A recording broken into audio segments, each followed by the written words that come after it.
د افغانستان د اسلامي جمهوریت جمهور رئیس محمد اشرف غني د ملي او مهمو مسایلو په اړه د مشورتي ناستو په لړ کې نن مازدیګر د ثبت شویو سیاسي ګوندونو له مشرانو او استازو سره په چارچنار ماڼۍ کې ناسته لرله. په دغه ناسته کې د ټاکنو د سولې اوربند د ملکي و نظامي اصلاحاتو او د ګوندونو د ستونزو په اړه بحث او خبرې وسوې. په پیل کې د عدالت ګوند د سیاسي کمیټې مشر حمیدالله همدرد د نورو په استازیتوب د ټاکنو په اړه وویل. موږ غواړو تر څو د رایې اچونکو نوملړ یا جدول د رایې اچونې په مرکزونو کې موجود وسی او د امکان په صورت کې هر رایې اچونکی د رایې اچولو په وخت کې بایومیټریک شي، تر څو په دې وتوانیږو چې له جعلي رایو څخه تر یوې کچې مخنیوی او ډډه وشي. څلورم، ټولې هغه حوزې یا محلونه چې د ټاکنو لپاره پکې نوملیکنه شوې ده باید معلومې وي او له خیالي ټاکنیزو حوزو یا محلونو رامنځته کېدو څخه په کلکه ډډه او مخنیوی وشي. د ټاکنو حوزو او رایه اچونې مرکزونو امنیت نیول او په ټول هیواد کې د سرتاسري ټاکنو ترسره کول ډیر اړین دي. د ټاکنو قانون دی په ټول هیواد کې په یو شان تطبیق شي. ښاغلي همدرد وړاندیز وکړ چې غاصبان، زورواکان او مفسدین دې د نمایندانو له نوملړ څخه وایستل سي. موږ د سیاسي احزابو په حیث غوښتنه کوو چې زورواکان، قانون ماتونکي، اختلاسګران، قاتلین او غاصبین په ټاکنو کې د نمایندانو له لیست څخه وایستل شي، تر څو پاکو ولس او هیواد ته ژمنو کسانو ته زمینه برابره کړای شي چې د خلکو په رایه د بریا په پایله کې په ولسي جرګه کې د ولس رښتینی استازیتوب وکړي. سیاسي احزاب او ګوندونه باید په ځان کې اصلاحات راولي او خپل فعالیتونه او کړنې د قانون په چوکاټ کې تنظیم، غیر قانوني وسلوالې ملیشې منحل او ملي برنامې ولري. ورپسې د ملي متحد حزب مرستیال میاګل خالد د نورو په استازیتوب د سولې او اوربند په اړه وویل. احزاب سیاسی کشور و مردم افغانستان به این باورند که رسیدن به صلح و آشتی صرف راه نظامی و جنگ نبوده. دولت با حفظ قدرت مردمی و توجه جدی به توانمندی خود برای دستیابی به صلح از در مصالحه به جانب حل سیاسی بحران نیز گام بردارد که در یک مقطع زمانی آتش بس موقت و یا دائمی نیز می تواند من حیث نخستین عنصر تامین صلح و ثبات در کشور می باشد.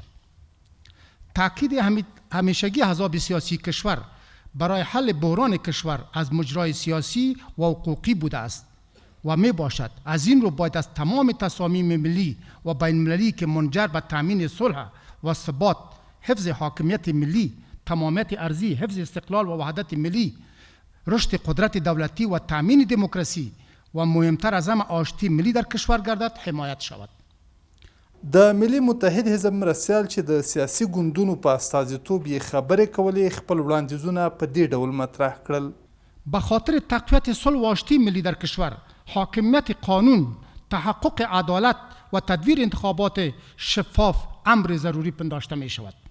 3. احزاب سیاسی از موضع‌گیری حکومت در مورد مفسدینی که در هر سطح قرار دارند حمایت می نماید. امید است این پروسه ادامه یابد که مردم دیگر تحمل زورگویی ها و فساد پیشگان را ندارند و صبرشان تکمیل شده. 4. احزاب سیاسی کشور به مقام محترم ریاست جمهوری کشور اطمینان میدهد که از تمام فعالیت‌های مثمرشان حمایت میکند و همکاری بدرقه خود اعلان میکند. ښاغلي خالد د مفسدینو د مجازاتو په اړه وویل. اشخاصی که در اپوزیسیون هستند نباید در مقامات بلند حکومتی توظیف گردند که کارهای حکومت را در واقع با کندی مواجه میسازد. هم در اپوزیسیون و هم در حکومت در واقع یک نقیص است. مفسدین باید به محاکمه کشانده شود و مجازات باید سیاسی و نمایشی نباشد. احزاب سیاسی که نیروهای مسلح دارند باید از لیست احزاب در پرتو قانون احزاب سیاسی از طریق وزارت محترم عدلیه حذف گردد. با تقویت احزاب سیاسی که طبعا دارای برنامه هستند حکومت افغانستان توجه نماید. در این صورت احزاب سیاسی باعث شرکای سیاست در کشور با حکومت افغانستان همکاری میکند. با تاسف که ایده افغانستان و انتخابات را به گروگان گرفتند که در طی دوره‌های نوین پارلمانی کارهای سودمند را به نفع مردم افغانستان انجام ندادند، مگر در انتخابات کشور را نیابند. چنانچه برای همه مفهوم است اغلب ایده آنها هستند که به زورگویی ها و قانون شکنی ها اقدام کردند. د حق او عدالت ګوند رئیس موینګل څمکني د ملکی او نظامی اصلاحاتو په اړه د خبرو پر مهال د زده کړو د سیستم پر ښه والي ټینګار وکړ. وړاندیز دا کوو چې د موږ د زده کړو په پروګرامونو کې د مکمل ډول بدلون راشي.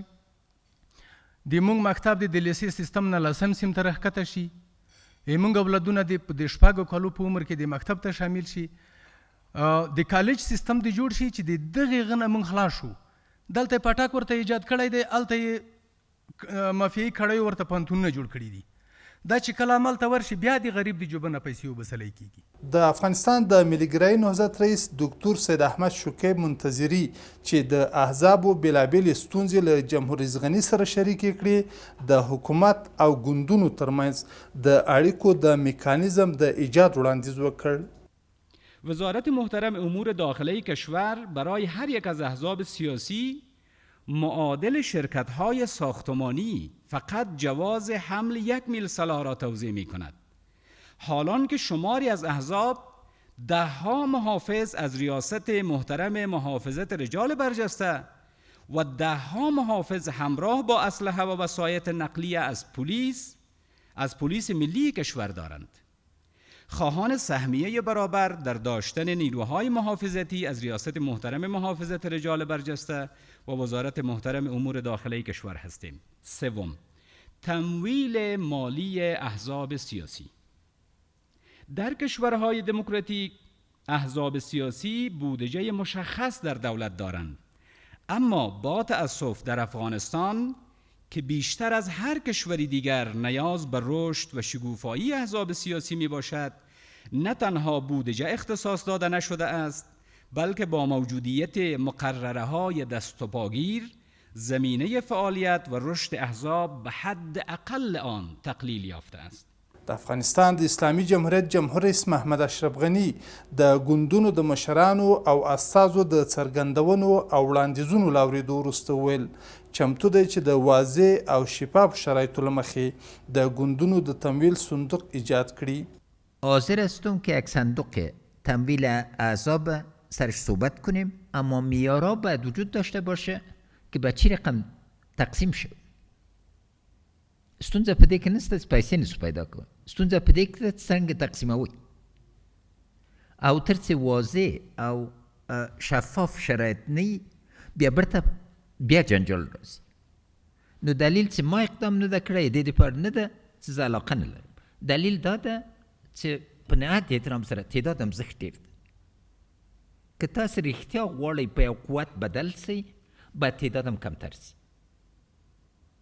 او هیلهمند یم چې له تاسو منسجمو نظریاتو نه په عین حال که یو منسجم تشکیل راځي. کشورهایی که تقویه میکنن تعداد احزابشان محدود است. یعنی یک نقطه بنیادی که تثبیت شده مردم سالاری خواهان چند حزب محدود است که از پایین بیان نه ای که از بالا ایجاد شد.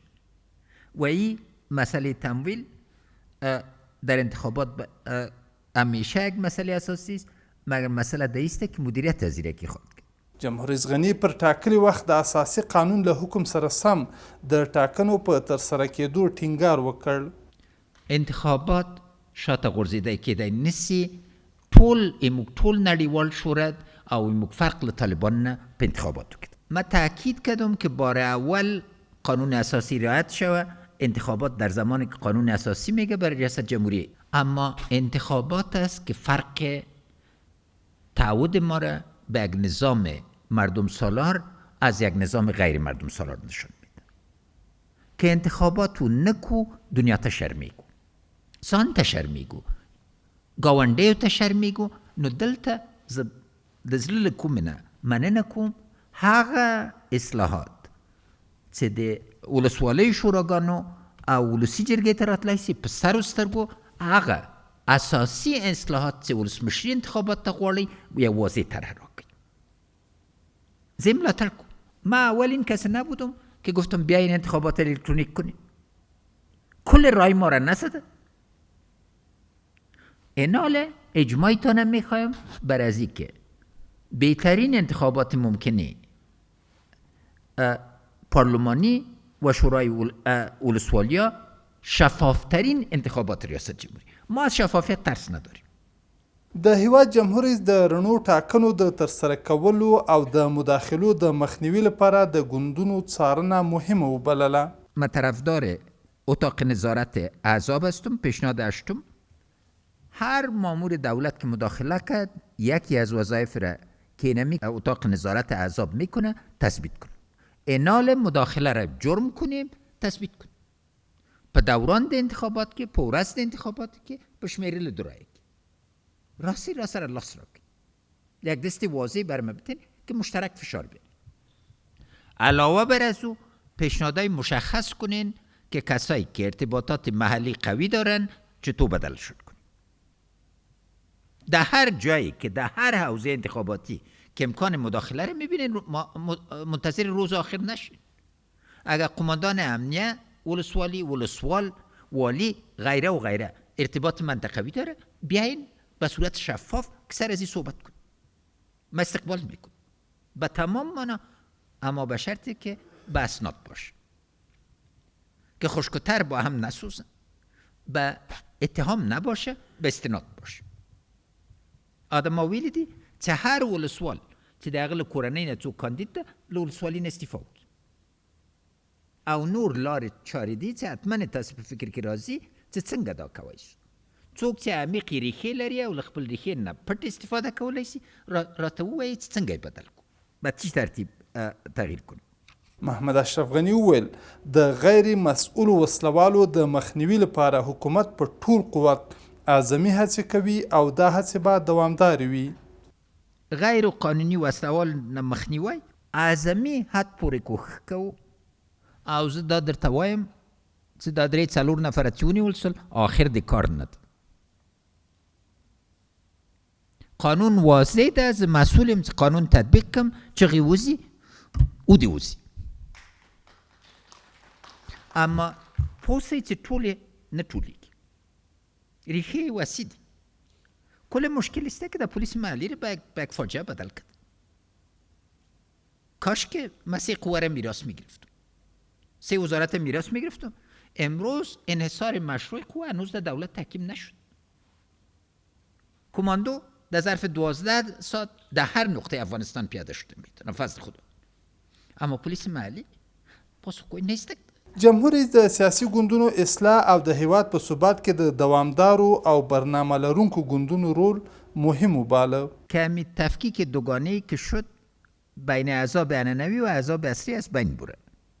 فاصله باید به صورت اساسی به ثبات از این مملکت خواهان احزاب دوامدار برنامه‌دار افغانستان شمول است و ضرور است که بر از این زمینه برابر شود که انشاءالله تعالی شده مید.